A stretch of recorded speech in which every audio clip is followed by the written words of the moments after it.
Coming up on this edition of Southwest TV News. Following a busy long weekend for Saskatchewan RCMP covering numerous accidents across the province, you're once again being reminded to obey the rules of the road. So I'm a professor of theological studies at Concordia University, Montreal, and one of the things that I teach at Concordia is pilgrimage studies. I want people to know it's actually possible to walk 350 clicks across the prairies and follow a trail, a recognized trail, and do it.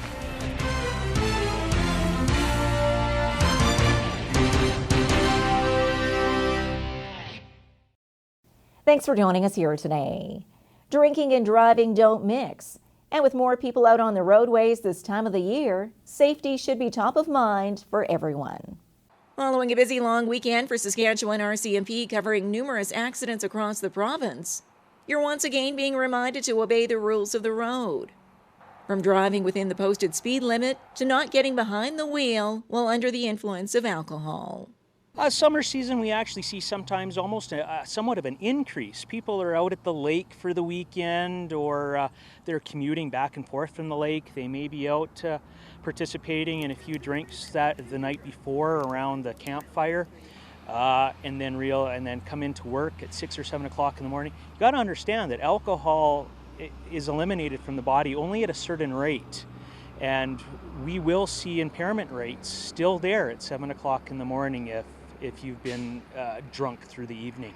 And if you are caught while under the influence of alcohol, the fines are hefty, starting with losing your driver's license for 1 year, a base fine of $1,200, plus any other fees or restrictions outlined by SGI. If you see an erratic or drunk driver out on the road, alert the RCMP immediately, therefore ensuring the roadways are safe for everyone.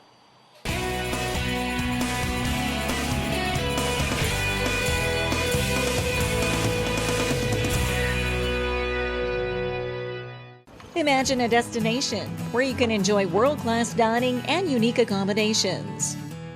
Take a leisurely stroll through streets filled with rich history while browsing for that perfect gift. Buy fresh produce from the farmers market and enjoy a range of cultural events while stepping back in time to learn more about Canada's Old West. Your summer destination is awaiting you in Maple Creek. For event listings and all things Maple Creek, visit our website.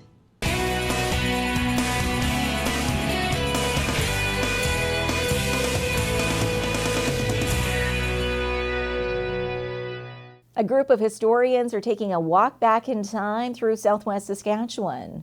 We have more in this special feature. I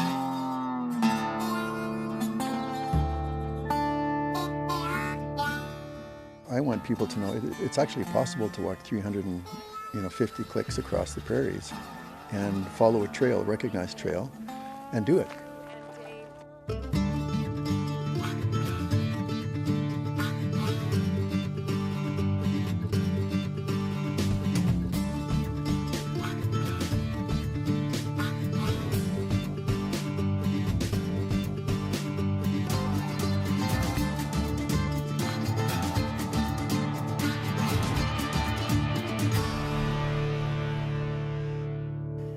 So I'm a professor of theological studies at Concordia University, Montreal, and also a professor of diversity and sustainability at Concordia.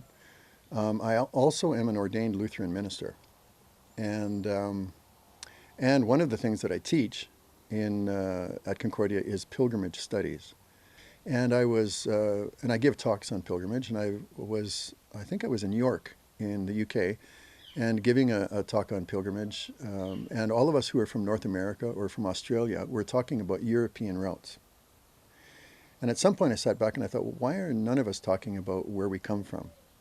And for me, I had for many years thought about walking in Southwest Saskatchewan, I think just as a way of getting in touch with my own roots. I grew up in Swift Current and left Swift Current when I was, I guess, 15.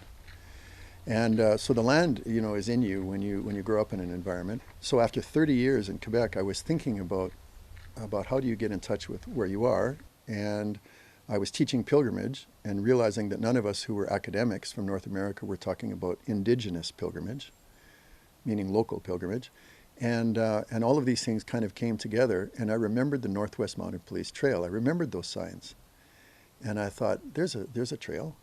And I got in touch with the Saskatchewan History and Folklore Society. And at first I got in touch with them because I thought I'd better check with them. They're the people, the local historians. And it didn't take long before I realized that not only should I get in touch with them, but I absolutely needed them.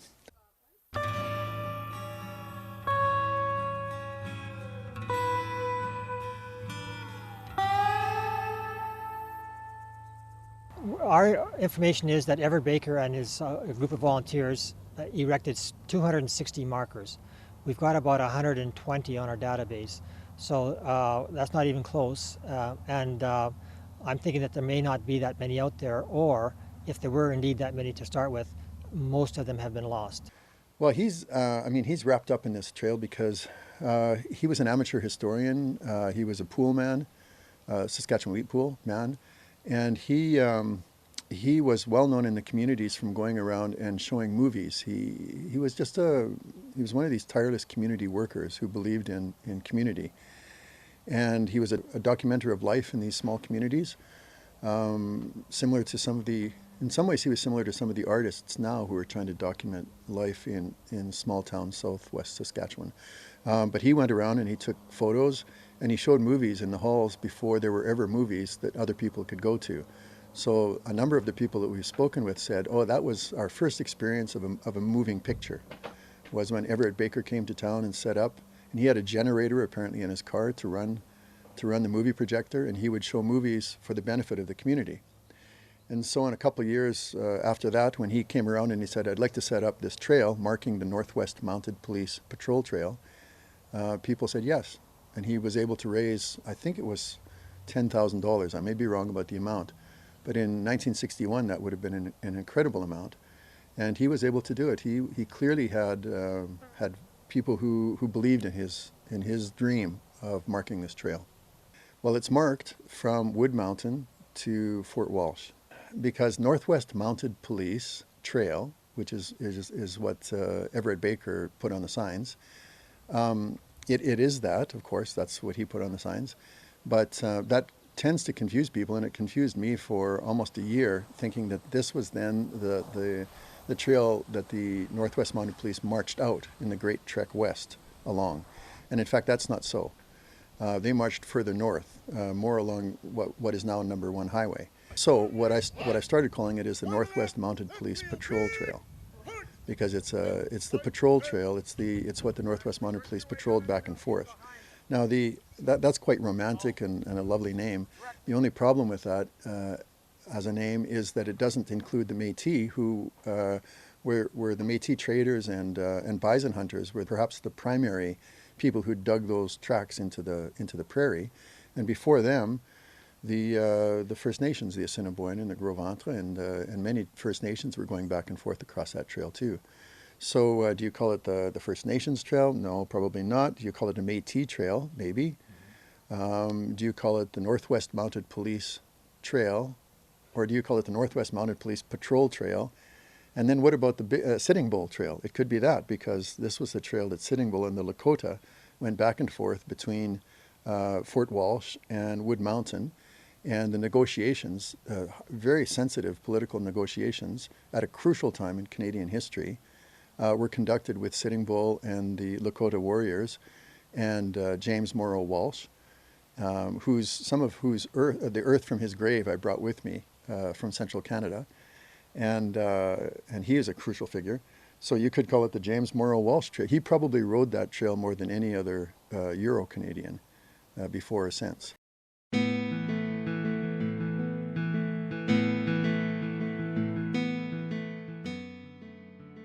It's like anything where you have a task, all you're doing all day is walking. And there's a hardship to it, because walking 15 miles or so, sometimes across knee-high grasses or thigh-high grasses, over through coulees and over hills, isn't easy. And it creates a kind of community of suffering, a little bit of mild suffering, and also just so much time. How often do we have that kind of time where you're walking with somebody companionably for mile after mile, and you ask them, you know, how are things going? Or they ask you, and you get into what are your interests and so on. So there's a conviviality that comes out of that kind of experience. And it's been different every week because Hugh and I have walked the whole thing so far, but our companions on what I call a pilgrimage have been different every week. But this week has been fun. We've had people from Val Marie who joined us, and Stu, Tash, and Cindy who joined us for the walk today. And you just learn more every time from the people that you're walking with. Here we hear of treks that people do in Spain and treks that they do all, and we have probably one of the most spectacular treks anywhere that you could find. So I guess I was envious when I found out that he was going to do it. Oh God, I just thought it was amazing that somebody was going to do that. This area is to me, is just, it's an amazing area, and when you think back in the history, and every time you put your foot in the ground, you're stepping maybe in the tracks of somebody who was here 170 years ago, and it just gives me goosebumps every time I come down here and get out in the hills again. As a kid, you take it for granted. We would take our ropes and go out and climb the cut banks, and we would play in the water, but we never understood the significance of it. It's only when you get older and start to think about things that you start to realize that this is a very special place. It is one big conversation, you know.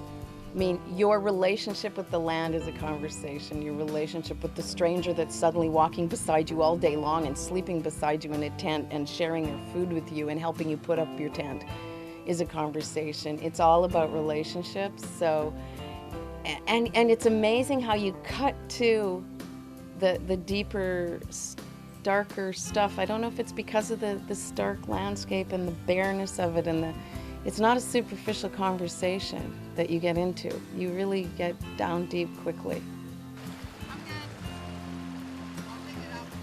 I just think that's an enormous metaphor too. I mean, when you cross a water or you leave something on the other bank, and we left a lot of sore feet, you know, our own personal struggles back there, but it was so refreshing. It's such a necessary part of a pilgrimage at some point to cross a river, to cross a water, and trusting your footsteps along the way. There's one thing to just plod along, you know, and one foot in front of the other. When you're on a tricky terrain that you can't see, then the metaphor gets bigger, and you trust yourself.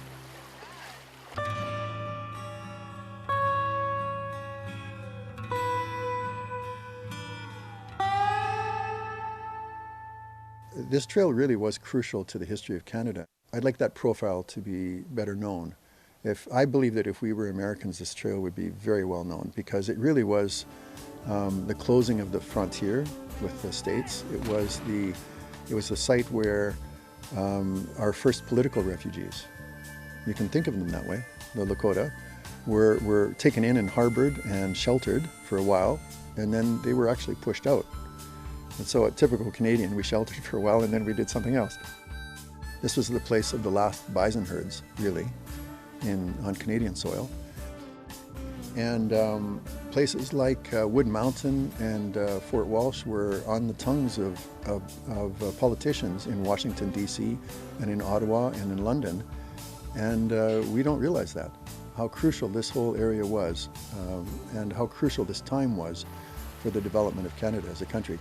This territory is just pulling people in who are starting to learn to respect the history of the territory. I mean, there's a lot of writing being done about the territory, you know, a lot about homesteading, a lot about clearing the plains, a lot about the Native and Métis history, and it seems to be time. I think as our generations move away from the land, our kids are going to want to know the history. And so I think it's important that we preserve it. Well, meet me, please.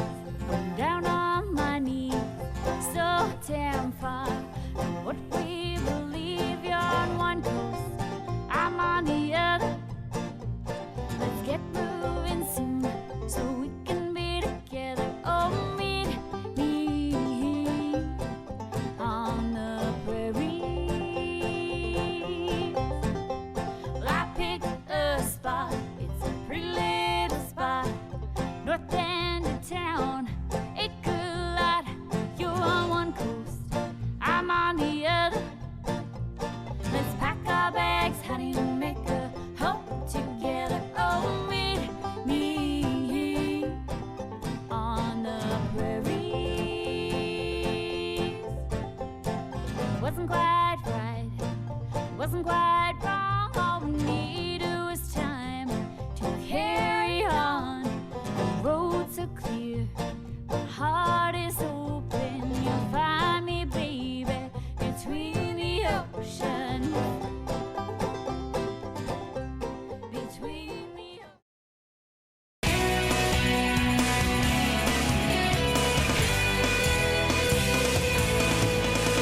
Another exciting season of Market Square returns to downtown Swift Current, featuring live entertainment, fresh garden produce, crafts, and other unique vendors. Market Square, every Saturday at the corner of Central and Chaplin. Proudly presented by the City of Swift Current and Standard Motors, along with Innovation Credit Union and Southwest TV News.